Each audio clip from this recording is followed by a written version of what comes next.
notre liste Ensemble réinventons Cergy a élaboré plusieurs propositions sur des points importants de la vie de tout le monde.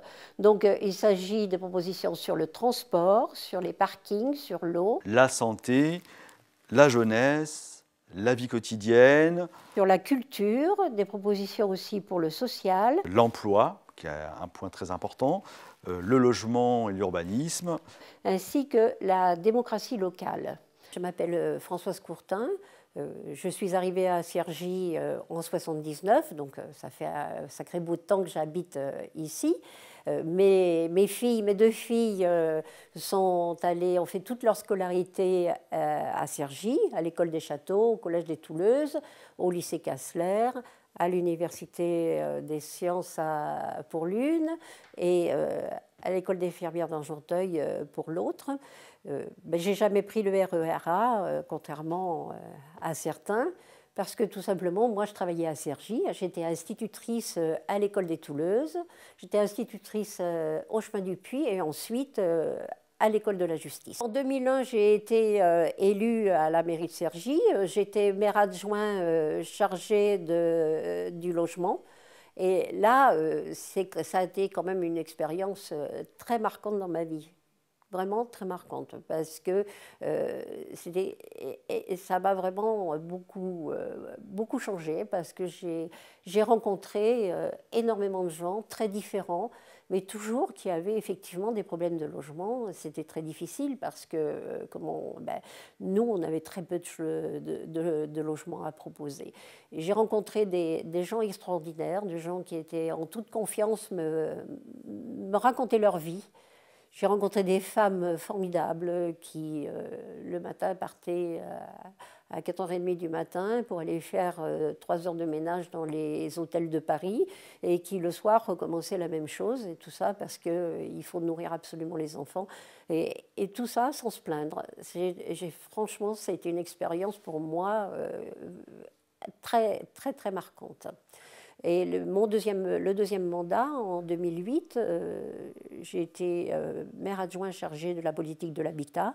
Et là aussi, j'ai rencontré beaucoup de gens parce que c'est beaucoup de copropriétaires, de gens qui ont des problèmes dans leur habitat, des locataires aussi de logements sociaux. Thierry Thibault et moi-même, on a décidé de former une liste.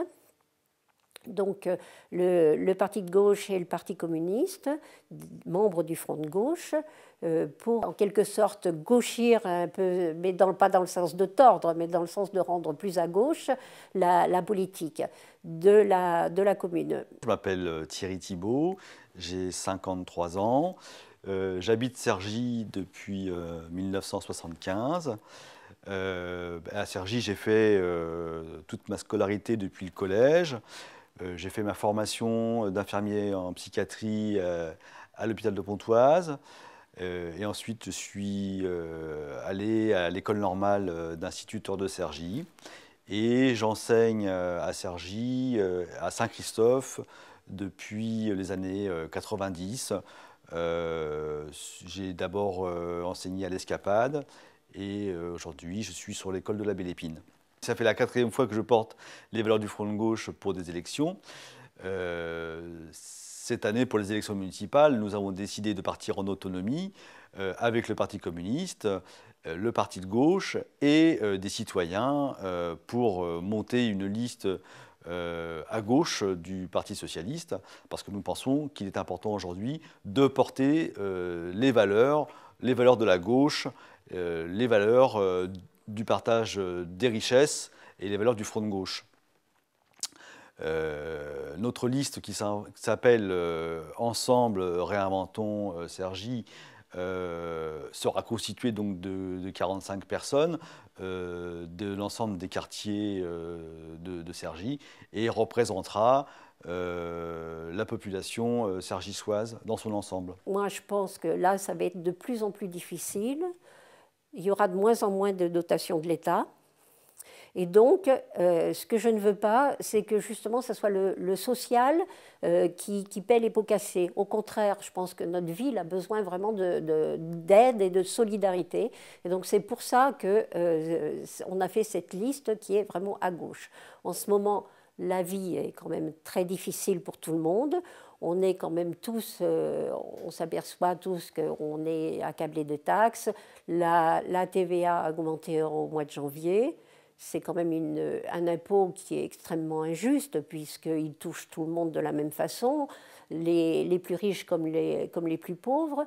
Et donc tout ça, ça a une répercussion très, très lourde sur la vie des gens. Cette année, le vote des municipales est particulièrement important parce que ça va au-delà du vote local et qu'on va voter aussi pour l'élection des conseillers communautaires à l'agglomération de Cergy-Pontoise. On passe donc de la ville de Cergy, des 57 000 habitants de la ville de Cergy, à 200 000 habitants.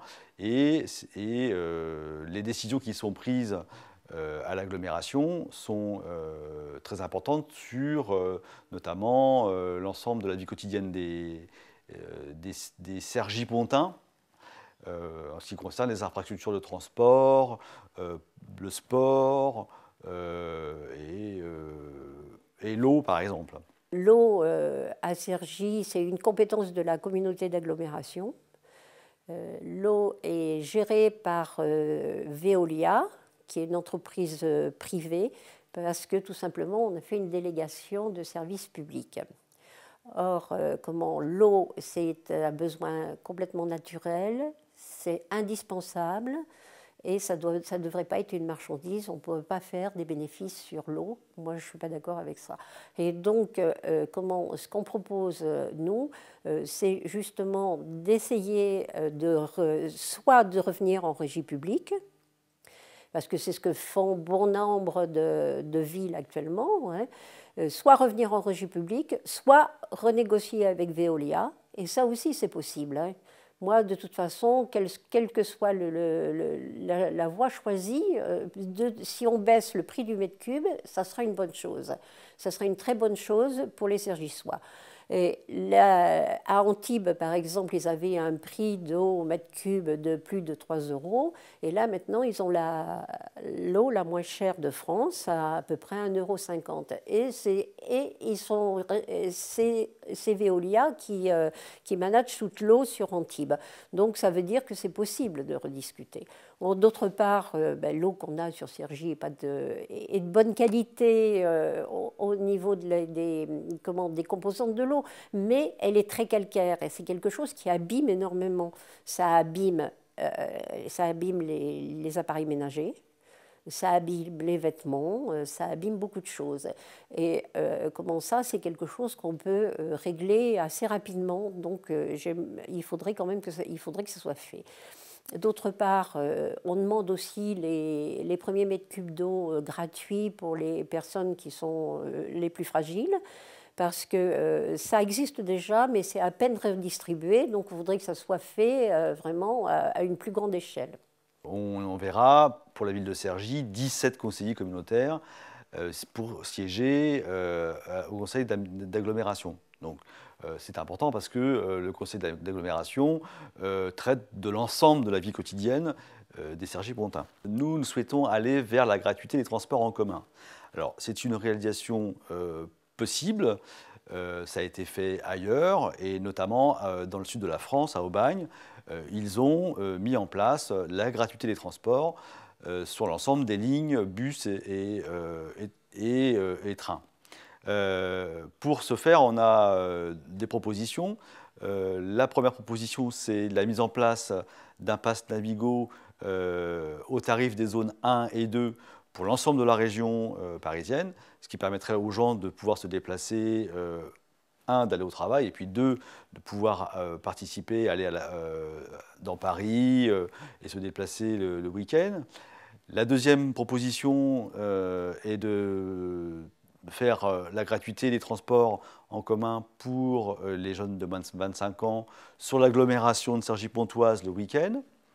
Et notre troisième proposition, c'est d'améliorer les transports entre les différentes gares de Cergy-Pontoise par la création d'une ligne express circulaire qui relierait les 3 gares de Cergy et celle de Pontoise.